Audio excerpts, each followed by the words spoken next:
Starting over feels clean. It feels like relief, like shedding weight, like escape without consequence. A new job, a new relationship, a new city, a new identity. We tell ourselves this is freedom, and sometimes it is necessary. Sometimes leaving is the right move, but the danger isn't change. The danger is habitual reset.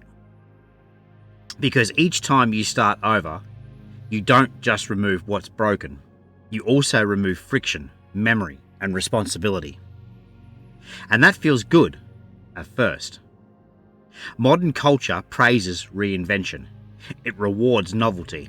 It applauds movement. But it rarely asks what repeated reinvention quietly destroys.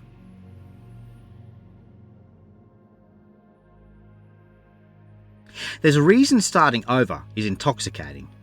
It suspends judgment. No one expects much from someone who is new.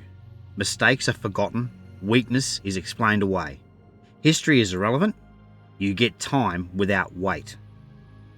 But weight is not the enemy. In older traditions, whether Norse, Stoic, or classical, weight meant placement.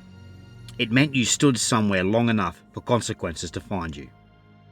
Today, we confuse lightness with freedom, but lightness also means drift. The moment things become difficult, we reset. Not because we must, but because we can. And slowly, without noticing, we train ourselves to associate discomfort with exit.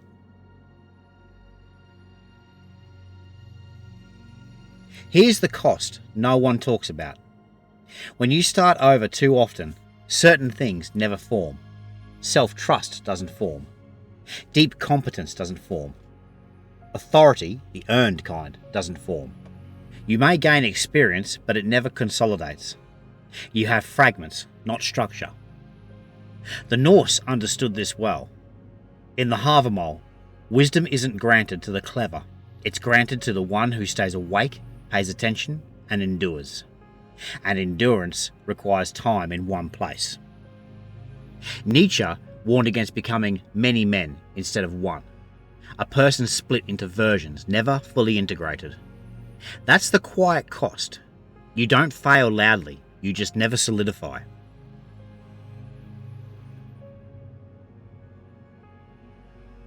Responsibility feels heavy because it makes you real. When someone depends on you, escape becomes expensive. That's why people resist it. But responsibility is not oppression, it's orientation. Modern business thinkers understand this intuitively. Mastery isn't built through constant pivoting. It's built through deliberate constraint. Whether it's the craftsman who commits to one discipline, or the builder who stays long enough to see second-order consequences, the pattern is always the same. Depth beats novelty.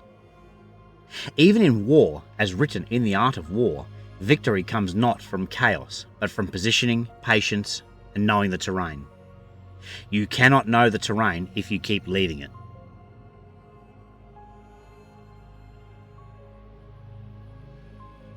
Here's the uncomfortable truth. If you never stay, you never find out who you are under pressure. You only know who you are when things are easy. Modern self-help often tells you to reset your life. But some of the most practical thinkers of our time say the opposite. Build something. Carry it. Finish it. Responsibility narrows you, and in doing so, it gives you shape. Freedom isn't found in infinite options. It's found in chosen constraints. So the question isn't, should I start over? The question is, am I leaving because this is wrong, or because it's getting heavy?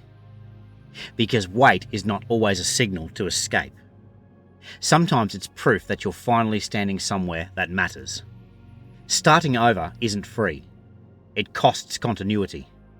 It costs depth. It costs the kind of strength that only forms when you stay. In the next chapter, we'll look at what you lose when you don't stay, and why walking away too early quietly erodes the very life you're trying to improve.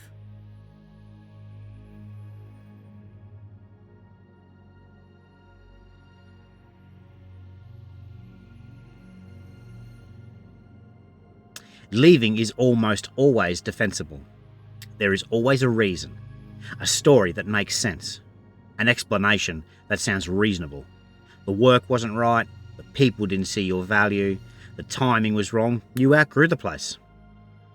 And sometimes those reasons are true, but the danger isn't leaving once, the danger is leaving as a pattern.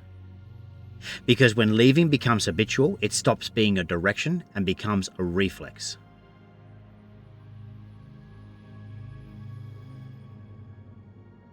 There are certain qualities that do not appear quickly. They do not emerge in the first year.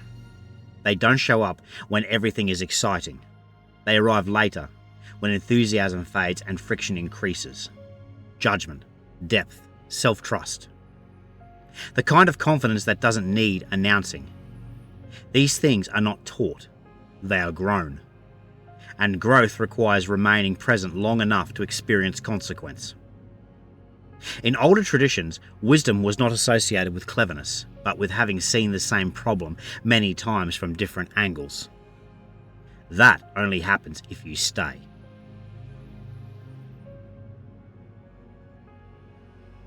Modern life produces a strange phenomenon. People with a lot of experience, but very little authority. They've been many places, tried many things, learned many lessons, but none of it has settled. Because experience alone doesn't create strength, integration does. If you leave before things harden, your experience stays soft. You know what to do, but you don't trust yourself to do it under pressure. That trust is built slowly, and it cannot be rushed.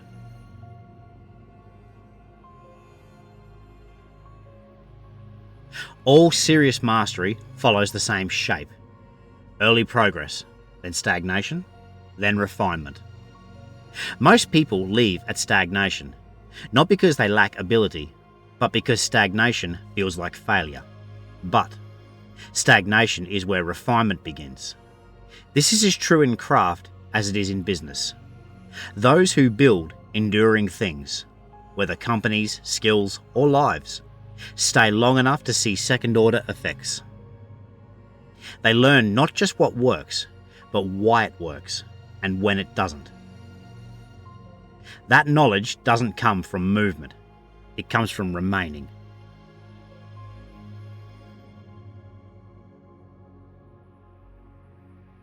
Each time you leave too early, something small happens inside. You teach yourself that discomfort means exit. That difficulty is a signal to reset. That endurance is optional. Over time, this erodes self-trust. Not dramatically, quietly.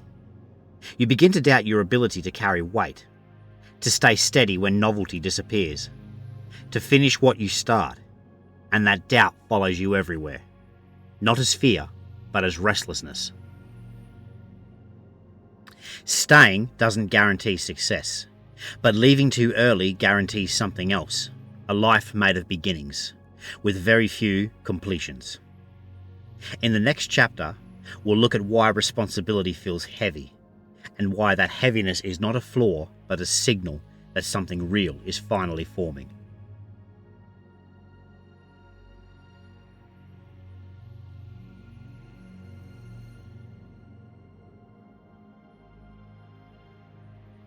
Responsibility feels heavy. That much is obvious. It presses on your time, your attention, your freedom to move without consequence. And modern culture treats that heaviness as a warning sign. If something feels heavy, you're told it must be wrong. If it weighs on you, you're encouraged to put it down. If it limits you, you're advised to escape it. But heaviness is not always a signal to leave. Sometimes it's a signal that something real has entered your life.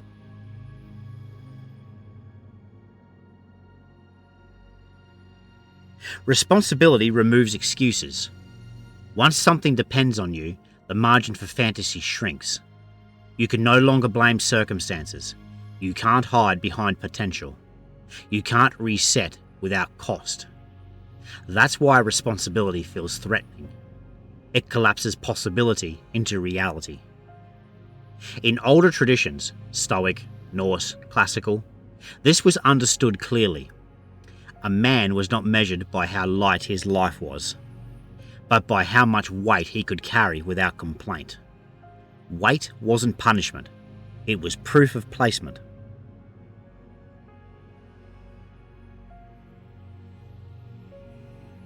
Here's the confusion most people live with. They mistake pressure for meaninglessness. Pressure is not the enemy, chaos is. Pressure inside a structure produces strength. Pressure without structure produces collapse. Responsibility creates structure. It narrows your options, yes, but in doing so, it sharpens your actions. A life with no weight may feel free, but it also feels thin. Nothing presses back. Nothing resists. Nothing confirms that you are needed.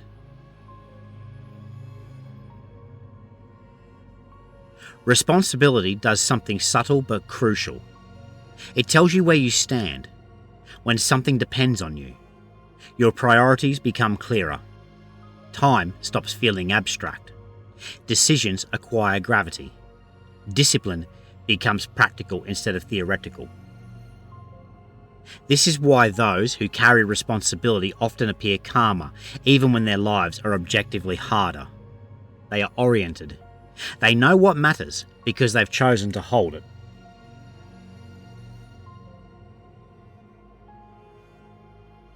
Not all heaviness is good. Some weight is imposed. Some responsibility is misaligned. But there is a particular kind of heaviness that arrives only after growth. The weight of competence, the weight of trust, the weight of being relied upon. This weight does not crush you, it shapes you. And if you try to remove it prematurely, you don't become freer, you become unformed. Responsibility feels heavy because it is real. It binds you to consequences. It anchors you in time. It removes the option to drift indefinitely. That heaviness is not a flaw. It is evidence that your life is beginning to take shape. In the next chapter, we'll confront a deeply held belief and ask whether responsibility is not the opposite of freedom, but the only form of freedom that actually lasts.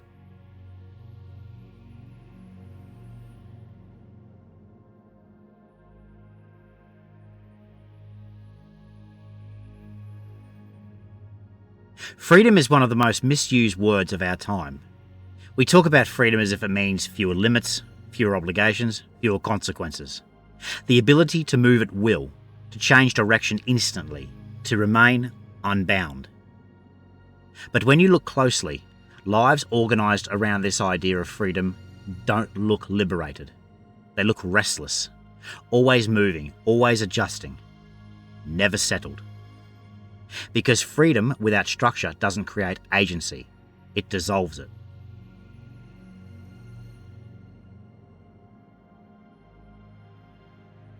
Every form of power requires limitation. A craft becomes powerful when it is constrained. A body becomes strong when it resists weight. A mind becomes sharp when it submits to discipline. Unlimited choice feels like freedom in theory, but in practice it fragments attention and erodes commitment. Responsibility does the opposite. It limits your freedom of action, and in doing so, it concentrates your force. This is why the most capable people often live within the narrowest constraints. They are not trapped, they are focused.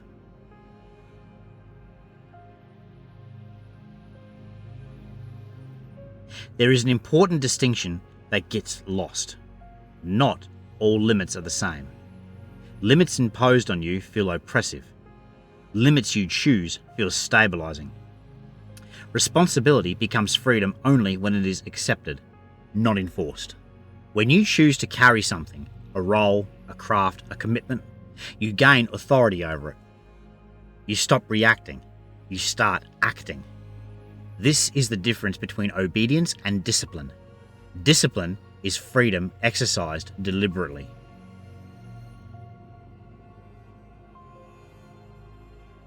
Drift feels free because nothing resists you. But drift also means nothing responds to you. No feedback, no consequence, no confirmation. A life without responsibility doesn't challenge you, it ignores you. Responsibility pushes back. It tells you when you're wrong. It rewards precision. It exposes weakness. And in that exposure, you gain something rare. Agency. Not the illusion of choice, but the ability to shape outcomes over time.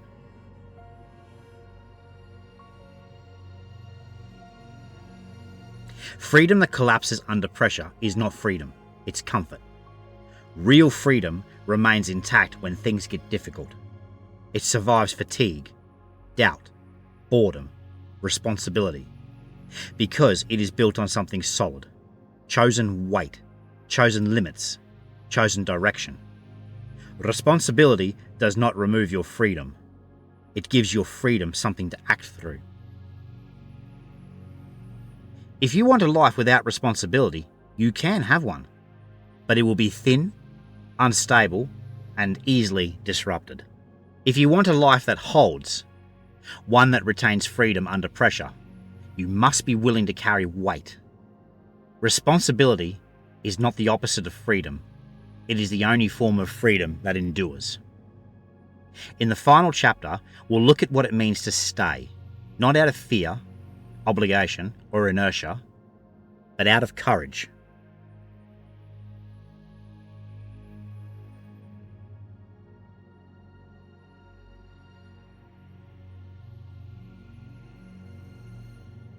By the time a person reaches this point, leaving no longer feels like freedom. It feels like repetition. The same cycle, the same reset, the same early energy followed by the same quiet dissatisfaction. At some point, the question changes. It's no longer, should I leave? It becomes, what am I avoiding by leaving? Because leaving is easy to justify, but staying eventually demands honesty.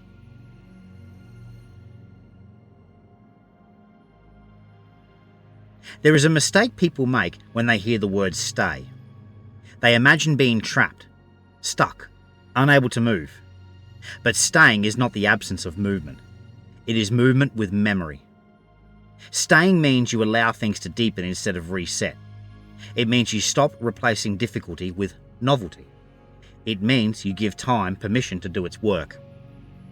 Growth does not always look like progress. Sometimes it looks like repetition with refinement.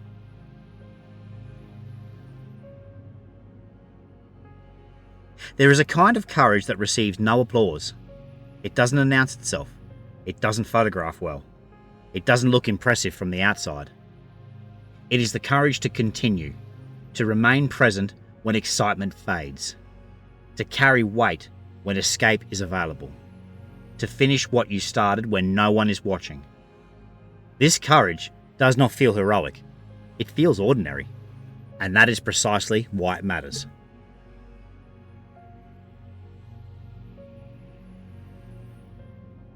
You don't discover who you are by constantly changing environments. You discover who you are by staying long enough for friction to expose you. Weakness, strength, patterns, limits. Continuity forces integration. It turns experience into judgment, effort into competence, commitment into character. A person who stays becomes legible to themselves, and that legibility is power.